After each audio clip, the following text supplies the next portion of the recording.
کہ اسائلم کی خاطر اگر آپ جھوٹ بولیں گے تو آپ کی ہجرت ضائع ہو جائے گی، کوئی بھی فائدہ نہیں ہوگا، اور نہ ادھر کے رہے نہ ادھر کے رہے، گھر بار بھی گیا اور دین دنیا سے جاتے رہیں گے۔ اسائلم کی خاطر اگر آپ جھوٹ بولتے ہیں تو اس میں دو طرح کی ایسی باتیں ہیں جن میں آپ ناکام ہوئے۔ اول یہ کہ واپس جانے کا یہ خوف کہ گویا خدا یہاں تو آپ کو امن دے سکتا ہے، وہاں امن نہیں دے سکتا، یہ شرک کی قسم ہے۔ خدا کی تقدیر ہے کہ خوف کے مقام سے دوسری طرف چلے جاؤ، اس تقدیر کی تابع آپ نے سفر شروع کیا۔ دوسری تقدیر یہ ہے کہ جھوٹ نہیں بولنا اور سچے خدا پہ توکل کرنا ہے۔ اگر اس کا امن تمہیں ایک جگہ میسر نہیں آتا تو دوسری جگہ بھی نہیں آئے گا، اس لیے امین خدا کی ذات ہے، اس کے سائے تلے تم نے حرکت کرنی ہے۔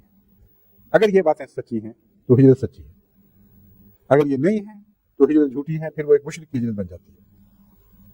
تو خدا کی تقدیر سے بھاگنا تبھی جائز ہے اگر خدا کی تقدیر کی طرف ہو۔ جہاں جھوٹ بولا خدا کی تقدیر کی بجائے شیطان کی تقدیر کی طرف ہجرت ہوگی۔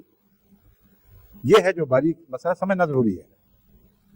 بھاگنا منع نہیں تھا، مگر اس یقین کے ساتھ کہ جہاں بھی میں جاؤں گا میں خدا کی تقدیر ہی کی طرف جاؤں گا۔ لیکن اگر رستے میں پتہ لگے کہ اللہ کی تقدیر وہاں تو بغیر جھوٹ بولے مل ہی نہیں سکتی، تو پہلے شیطان سے جھوٹا سرٹیفکیٹ حاصل کر لو۔ سرٹیفکیٹ تو مل جائے گا مگر تقدیر اٹھ جائے گی۔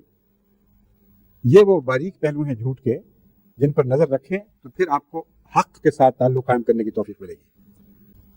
لیکن بھی یہ ہے کہ اس وجہ سے یہ نہ سمجھیں کہ اسائلم لینے کا طریقہ یہی ہے کہ سچ بولیں تو کبھی بھی انکار نہیں ہوگا۔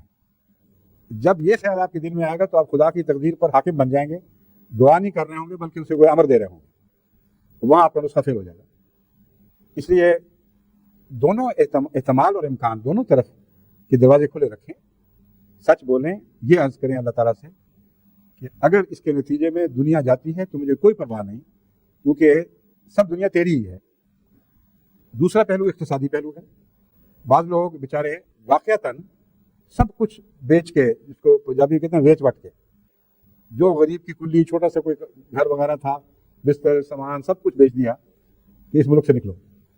اب ان کو یہ فکر لاحق تھی کہ ہم واپس جائیں گے کہاں، کیا کمائیں گے، کیا کھائیں گے، وہاں تو کچھ بھی نہیں رہا۔ ان سے میں نے کہا کہ اب یہاں ربوبیت کا امتحان ہے۔ پہلے اس بات کا امتحان تھا کہ مالک کون ہے، حفاظت کرنے والا کون ہے، مومن اور مہیمن کون ہے۔ اب ربوبیت کا امتحان آ پڑا ہے۔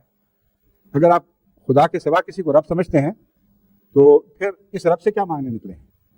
اگر خدا ہی کو رب سمجھتے ہیں تو جو جرمنی کا رب ہے وہی پاکستان کا بھی رب ہے، بالکل پرواہ نہ کریں۔